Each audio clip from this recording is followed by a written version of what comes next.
वाला ना अविदग्धेषु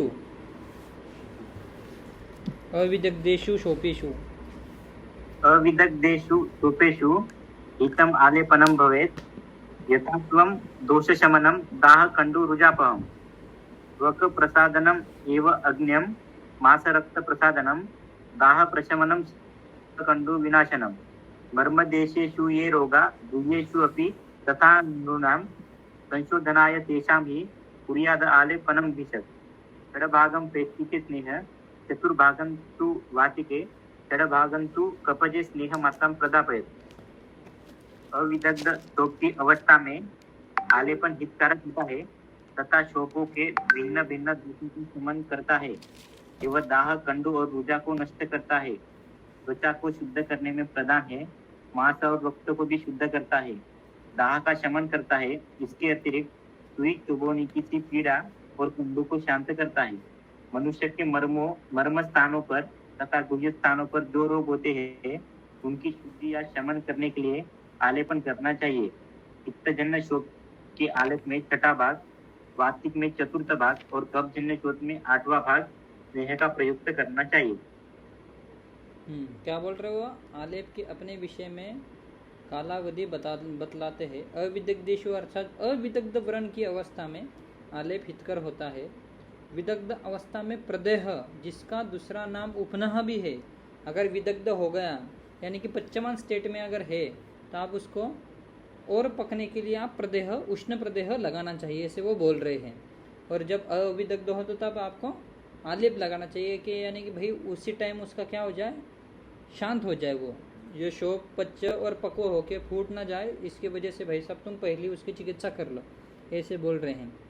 आगे बोल रहे हैं हितकर होता है यथा स्वयं दोष शमनमिति, अर्थात वात आदि दोषों के मध्य में जो आलेप द्रव्यों के गुण के अनुसार जिस दोष का शमन हो सकता है वह उसके लिए हितकर होता है। यानी कि वात पित्त कफज दोष के अनुसार आप अलग अलग द्रव्य यूज करो और उसके हिसाब से आप आलेप बनाकर वो उस टाइप से गुणकारी हो जाता है। यथा सहम दोष शमन, ऐसा बोल रहे वो उस दोष का वो शमन कर देता है। तद अनुसार पित्त का दाह, कफ का कंडु, वात का रुजा, जो दोष है वह दूर हो जाते हैं। आलेपन का दुष्य प्रसादन रूप जो गुण है उसका निर्देश कर रहे हैं। यथा अग्रिम, एक है त्वक प्रसादनम एवं अग्र बताए हैं, यानी कि अग्र क्या है त्वक प्रसादन में अग्र क्या है गुमरे? आलेपन, आलेप है। हाँ, आलेप बोल रहे हो। यहाँ अग्रिम का अर्थ है प्रधान है, यानी कि प्रधान है वैसा। दाहा कंडु रुजापहम, यह पहले ही श्लोक में पाठ आया गया है। पुनः जो पाठ किया गया है उसका अभिप्राय यह है कि दाह आदि जैसे दोषकृत होते हैं वैसे ही दुष्कृत भी होते हैं, इसी को बतलाने के लिए पुनः पाठ किया गया है। इसका अभिप्राय यह भी है कि केवल दोषकृत का विनाशन नहीं होता वरन दुष्कृत दाह आदि का भी विनाशन होता है। यानी सिर्फ दोष ही नहीं शांत होते तो दोष से उत्पन्न होने वाले पूरे लक्षण भी शांत हो जाते हैं।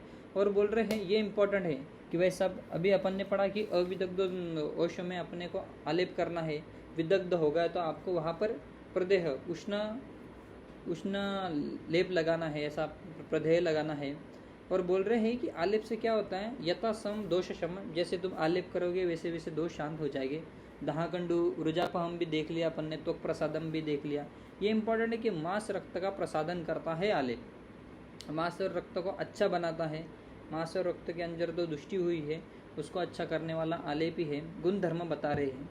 दाह प्रशमन श्रेष्ठ, रुजाकंडु विनाशनम, ये इंपॉर्टेंट है घूम रहे। मर्म देशेषु ये रोगा गुह्येषु अपि तथा नृणाम, मर्म देश में कहाँ पर भी ऐसी मर्म की चिकित्सा के बारे में ऐसा डायरेक्टली इंडिकेशन नहीं है कि ये मर्म है, इस मर्म के ऊपर ये चिकित्सा तुम करो, लेकिन ऐसे 107 प्रकार के ऐसे मर्म आए तो उन्होंने ऐसे डायरेक्टली चिकित्सा नहीं बताई। तो यहाँ पर ऐसी छोटी छोटी चिकित्सा तुमको निकालने पड़ती है। तो ये मर्म देश में क्या लगाना है तुम्हें कुमरे? आलेपन डॉक्टर, आलेप लगाना है। अगर शीर हृदय बस्ती में कुछ भी व्याधि हो जाए या कोई भी मर्म स्थान हो, जैसे जानों को भी मर्म कहा है उन्होंने, है कि नहीं, बाकी की संधियों को भी उन्होंने मर्म कहा है। जो जो मर्म के देश कहे हैं उसके अंदर भी आपको आलेप से चिकित्सा करनी है। और वो ये देश ऐसे बोल रहे हैं यानी कि जिसका अपन वर्णन नहीं कर सकते, जैसे जो डीप सीटेड जो व्याधियाँ है उसके ऊपर भी आप लेप से चिकित्सा कर सकते हैं। क्या बोल रहा है, संशोधनाय तेषाम कुर्यादम आलेपनम भिषक, यानी कि तुम संशोधन के लिए भी आप आलेप का उपयोग कर सकते हो। और ये सिद्धांत अच्छे से बताया कि भाई साहब वातज में आदर रुक्षता प्रधान संप्राप्ति होती है, इसलिए आलेप के अंदर तुम्हें घृत कितना भाग डालना है कुमरे? कुमरे 1/4 डालना है वातज में, ये ध्यान में रखो। यानी कि सबसे ज्यादा स्नेह किस में जाएगा? हाँ डॉक्टर, सबसे ज्यादा स्नेह वातज में जाएगा। वातज जो भी शोप होगा ना उसमें सबसे ज्यादा स्नेह तुमको देना है। 1/6 यानी कि थोड़ा सा कम स्नेह देना है। और सबसे कम स्नेह किस में देना है? अष्टभाग कपच में, कपच शोप में तुमको देना है, पर देना तो है कम मात्रा में देना है, ऐसे वो बोल रहे थे। बाकी कुछ ऐसा स्पेशली नहीं बताया, बस मर्म स्थान के बारे में ध्यान में रखना है कि आप मर्म स्थान के ऊपर भी आप आलेप से चिकित्सा कर सकते हो। आगे बढ़ो डॉक्टर। हाँ हाँ, जो 8वां के वहाँ पे 10 कंडू रुजापहम और 90 में तोद कंडू विनाशनम, तो कंडू 2 बार आया है, तो इससे पुनरुक्ति दोष बोलते ना, वो नहीं होते? नहीं, ये इसलिए तो मैंने टीका पढ़ी ना, पहले ही तो बता दिया टीका में कि भाई सब देखो, डल्लन की टीका अगर होगी ना तुम्हारे पास, तो डल्लन की टीका देखो भाई 2 बार क्यों बोला। हाँ ये देखो, ये यहाँ पर बताए हैं, यहाँ अग्रिम जो बताए कि नहीं का अर्थ प्रदान है। दाह कंडू रुजापहम, यह पहले ही श्लोक में पाठ किया गया है, फिर भी आप पुनः जो पाठ में आया है, पुनः जो फिर से जो दिया है ना रुजा कंडू विनाशनम, उसका अभिप्राय यह है कि दाह आदि जैसे दोषकृत होते हैं वैसे ही दुष्कृत भी होते हैं। यानी कि दाह नहीं क्या कुमरे हैं, वो बोल रहे कि दाह दोषों से होते हैं और दाह दुष्य से भी होता है। समझ में आ रहा है कि थोड़ा डीप कंसेप्ट है। दाह आदि जैसे दोषकृत होते वैसे ही दुष्कृत भी होते हैं, इसी को बतलाने के लिए पुनः पाठ किया गया है, ऐसे डल्लन जी बोल रहे भाई साहब। ठीक है, यानी कि वो बोल रहे कि आलेप सिर्फ दोषों से होने वाला दाह को कम नहीं करता, दुष्य से होने वाले दाह को भी कम करता है। समझे कि नहीं समझे? यानी कि उनका ऐसा कहने का तात्पर्य होगा कि भाई पित्त दोष की वजह से क्या हो रहा है, दाह हो रहा है, ऐसा मान लो। पर और एक ऐसा भी सिद्धांत होता सकता है कि रक्त की वृद्धि ज्यादा हो गई है और रक्त की वजह से दाह है। समझ में आया? पित्त हो गया दोष और रक्त हो गया दुष्य। समझा कि नहीं समझा? ये श्लोक पढ़ो, दाह कंडू रुजाम इति पूर्वम तस्मिन् एव श्लोके दाह आदिना पठित्वा आदि ही पुनः पाठो दुष्यकृता अपि दाह आदयो भवन्ति इति बोधना अर्थम। डल्लन जी बोल रहे हैं कि एक जो दाह है दोष की वजह से होता है भाई साहब, एक दाह दुष्य की वजह से होता है। यानी एक दाह पित्त की वजह से होगा तो वो भी आलेप ही कम करेगा, और एक दाह रक्त की ज़्यादा वृद्धि की वजह से होगा, रक्त की दुष्टि की वजह से होगा, तो वो दुष्य कम करके भी ये दाह कम करेगा। क्या समझी मेरे को, मेरे बताओ मुझे।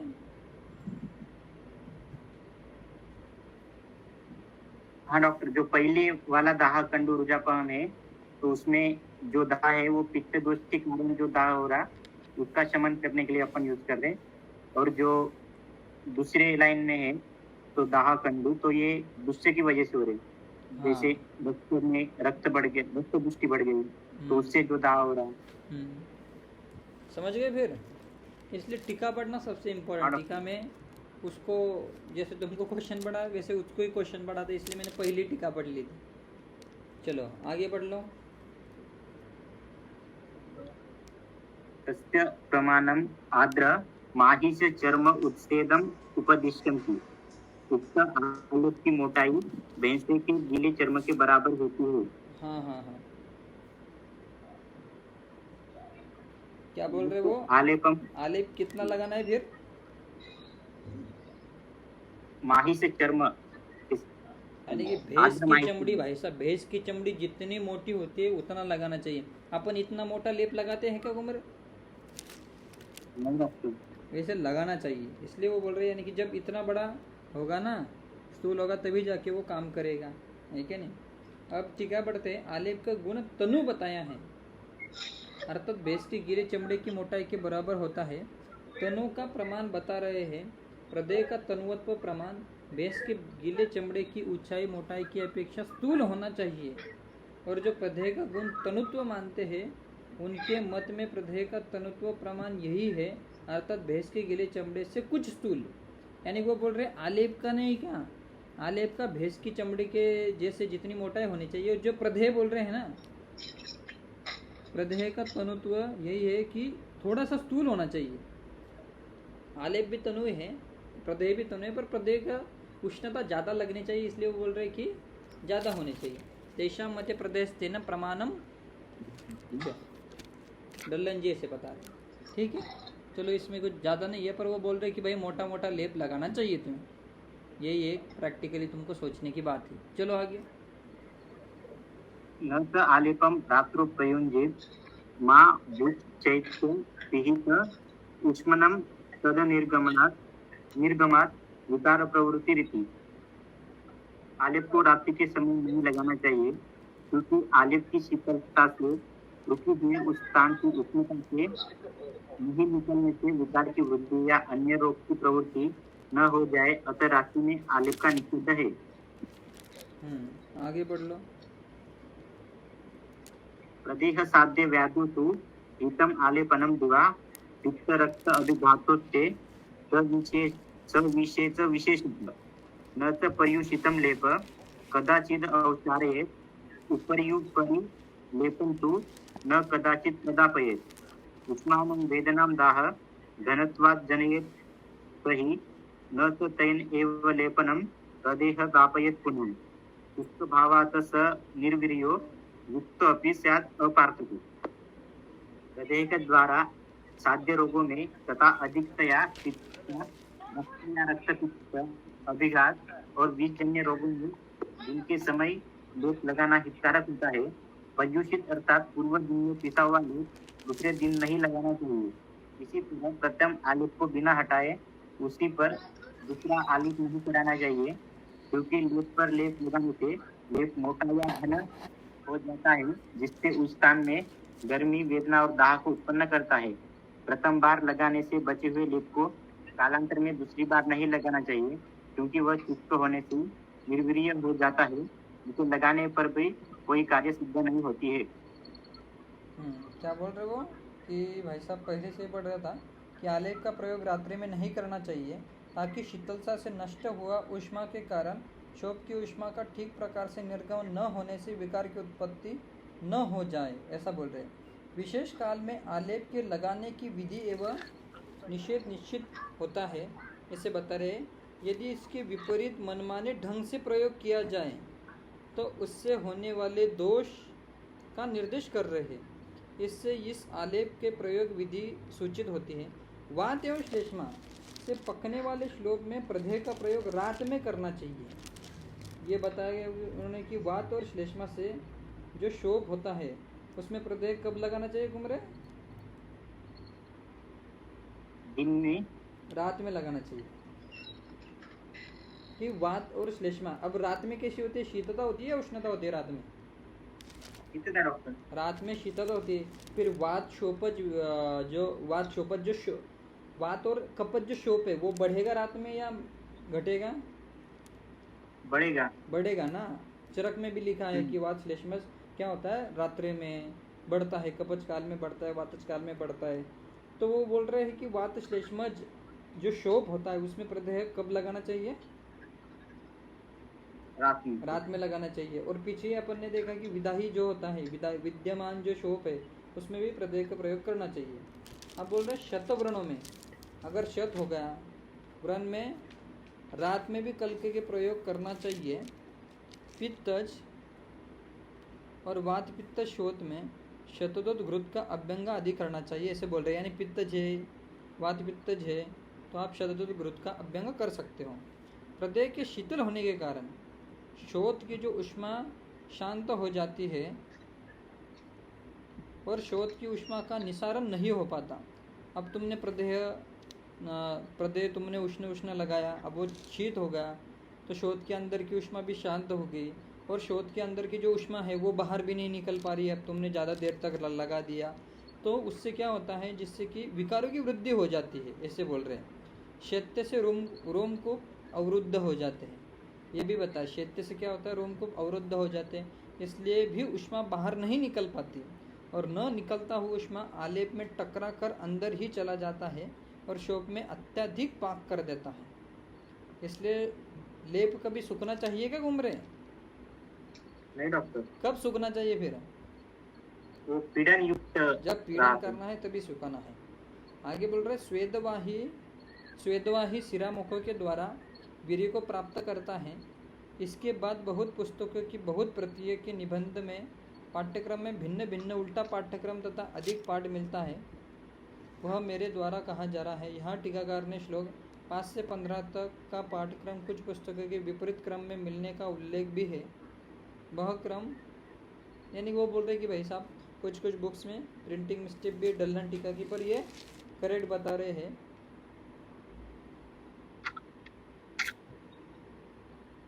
और एक इसमें एक प्रैक्टिकल सिद्धांत ये है कि आलेप रक्त पित्त, यानी कि कोई भी अगर एक्सीडेंटल केस आ जाए हमारे पास, अगर अभिघात है, ब्लीडिंग हो रही है, रक्त पित्त के ऐसे कंडीशन है, कोई सांप या बिच्छू ने काट लिया, अब याद आ रहा है तुम्हें कुमरे अपन ने जो लेप लगाया था वो उधर वृश्चिक दंश में?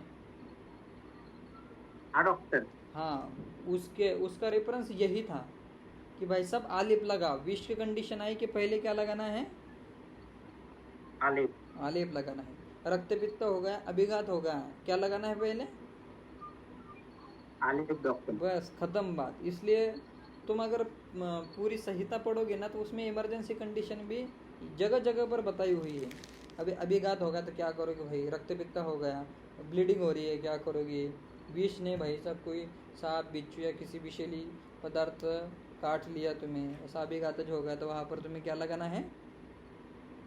आलेप लगाना है। बाकी तो सेम टू सेम, उसमें कुछ ज़्यादा बहसबाजी करने की है नहीं। चलो आगे पढ़ लो। अच्छा, उर्दू। व्रणबंधन द्रव्यान उपवेक्ष्यामः तद्यथा सोम कार्पासक दुकुल कौशेय पत्रु पूर्णपिनपट्टन चर्म अंतर्वल्कल अलाबु सकल लता विदल रज्जु तुलफल संतानिका लोहानी तेषां व्याधिकालं स आवेक्ष्य उपयोग्य प्रकरणतः एषाम् आदेशः। अब यहाँ से व्रण के बंधन द्रव्यों का उपयोग किया जाता है, जैसे सोम, टन से बना हुआ, दुई, भेड़ की ऊन से बना हुआ दुकुल पट्ट वस्त्र, कोशाकार भूमि से बनाया रेशम, पत्र उड़ना, चीन देश में बना हुआ पत्र, हरिनादि का चर्म, गुजरू पत्र, विदर आदि वृक्षों की अंतरचंद, कुंडी का टुकड़ा, लता, गुदल, दास की कपची, रस्सी, तीन फल, संतानिका मतलब मलाई, स्वर्ण, रजत, ताम्र, लोह आदि व्याधि और काल का विचार करके इनका उपयोग करना चाहिए। इनका विस्तृत उल्लेख प्रकरण अनुसार होगा। ये इम्पोर्टेंट है, यानी कि उसमें सब कुछ बता ही दिया, पर इन्होंने ये भी बताया कि लोह आदि बताया कि नहीं, लोहा नाम इति, यानी कि भाई सब कुछ तो भी ये अगर फ्रैक्चर वगैरह होता होगा तो ये लोहा आदि का उपयोग करते होंगे। अब आप कुशा वगैरह लगाने में तो लकड़ी का प्रयोग हो जाता होगा, पर लोहा की भाई साहब क्या व्रण के अंदर ऐसी क्या दिक्कत आ गई कि उसके अंदर आपको लोहा लगाना पड़ेगा? मे भी ऐसा हो सकता है अपन जो मॉडर्न में ऑर्थोपेडिक जो ऑपरेट करते हैं वहाँ पर जैसे अपन प्लेट लगाते हैं, स्टील के प्लेट लगाते हैं, वैसे वो भी लगाते होंगे, इसलिए उन्होंने व्रण के अंदर लोहा आदि धातुओं का उपयोग बताए हुए हैं। ये भी कभी कभी पीजी के एग्जाम में पूछ लेते हैं, व्रणबंधन में लोहा आदि का उपयोग किया है, बताया है या नहीं बताए हैं? तो क्या क्या बताया कि नहीं बताया? कौन कुमरे बताओ, बताया है ना? चलो देखो इधर भी बोल रहे हैं कि लोह, स्वर्ण, सीसा, रांगा आदि लोह इन द्रव्यों का उपयोग बताते। किसका उपयोग? उत्तर में कहा गया है शोम आदि वस्त्र और व्याधि का काल का अवीक्षण देखकर शोम आदि का चिकित्सार्थ प्रयोग अर्थात वातश्लेष्मिक व्याधि में एवं काल तथा शीत को देखकर घन व्रण बंधन द्रव्यों का उपयोग करना चाहिए। रक्तपित्तिक व्याधि में उष्ण काल को देखकर पतले द्रव्यों का उपयोग करना चाहिए। समझ गए ना? वातश्लेष्मिक अगर है तो अपने को कैसा थोड़ा सा ज़्यादा गॉस्पी से ज़्यादा बैंडेजिंग करनी चाहिए, जिससे क्या होगा उष्णता क्रिएट हो। अगर रक्तपित्तज अगर ऐसा व्रण है तो उसमें तुमको कम बैंडेज लगाना है, ऐसे जहाँ से भाई साहब ज़्यादा उष्णता क्रिएट ना हो, शीतता क्रिएट हो, ऐसे तुमको बैंडेज लगाना है। देखो कितना डीप कंसेप्ट था उसना। नहीं तो अपन क्या करते हैं, बस हर एक बूंद आया, हर एक शॉप आया कि भाई साहब पूरी ही ड्रेसिंग कर दो, उसमें एक दो बैंडेज लगा दो। पर ये है, ये अच्छा सा कंसेप्ट अपने को समझ में आता है कि वातश्लेष्मिक में अलग से ड्रेसिंग होनी चाहिए और रक्तपित्तज में भाई साहब वातश्लेष्मिक में घना गाढ़ा और इसमें पतले द्रव्यों का आप उपयोग कर सकते हो। यहाँ च पाठ होने से गाढ़ स्थान को देखकर घन उपयोग तथा शीतल स्थान को देखकर तनु उपयोग करना चाहिए। इस वर्ग में कहे गए बंधन द्रव्यों का संक्षेप में निर्देश करते हैं, अर्थात प्रकरण अनुसार उसका आदेश किया गया है, अर्थात प्रकरण को देखकर इस बंधन द्रव्यों का आदेशन हुआ है। जैसे सर्प आदि के दष्ट होने पर अरिष्ट बंध रक्षा आदि मंत्रों के द्वारा किया जाता है। रक्त अति प्रवृत्ति होने पर रक्त निवृत्ति के लिए संतानिका से बांधना होता है। अब ब्लीडिंग ज़्यादा हो रही है तो अपन एक टॉर्निकेट बांध देते हैं क्या? नहीं, तो ऐसे बोल रहे हैं। लता, शाम, लता आदि को काट कर भग्न संधान के लिए आप बंधन करा सकते हैं। लोह, स्वर्ण आदि के द्वारा दांतों को बांधना, ये देखो ये इंपॉर्टेंट है भाई, दांतों को बांधना। ट्रपू के द्वारा अर्बूद को बांधना, ये देखो ये अलग कंसेप्ट मुझे भी मिला।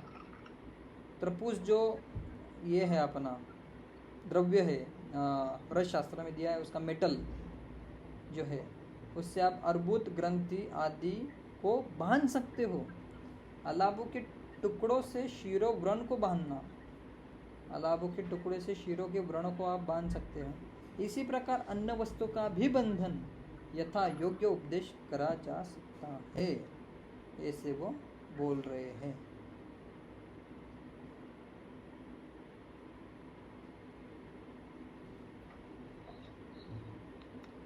इसमें और तो ऐसा कुछ नहीं, बाकी तो सेम टू सेम है। इसके टीका में और भी तुम पढ़ सकते हो कि धौत कोशे किसको बोलते हैं, नहीं क्या, चीन पट्ट कैसा होता है, क्या होता है। इसमें ज़्यादा कुछ डीपली जाने की ज़रूरत नहीं है। प्रैक्टिकली अब तो वो सोचना पड़ेगा उसके ऊपर कैसे करते क्या करते हैं। तो पर ये कुमरे डॉक्टर कभी कभी पीजी में ये भी पूछ लेते, त्रिपुस से किस, त्रिपुस ये द्रव्य जो है ढल्लन जी ने किसके लिए उपयोग किया हुआ है, किसके लिए किया? फिर बंधन के लिए। किसके बंधन के लिए? व्रण के बंधन के लिए। व्रण नहीं, अर्बुत ग्रंथि आदि न। टीका नहीं क्या तुम्हारे पास? टीका में देखो, ऑनलाइन टीका मिल जाती है, उसके नीचे ही है। कभी कभी पीजी का क्वेश्चन में ये भी पूछ लेते हैं कि भाई साहब लोह और सुवर्ण से क्या बांधना चाहिए, तो वो बोल रहे लोह और सुवर्ण को दांतों को बांधने के लिए यूज करना है, ये लिख लो। और जो त्रिपुस आदि है उसको अर्बुद और ग्रंथि को त्रिपुस से बांधना चाहिए, ऐसे बोल रहे हैं भाई साहब। और शीर के व्रण को अलाबु शकलेना, अलाबों के टुकड़े से शीर के व्रण को बांधना चाहिए। ये कभी कभी डीप क्वेश्चंस आ जाता है ना, तो आई रिक्वेस्ट में कभी कभी पूछ लेते ही है।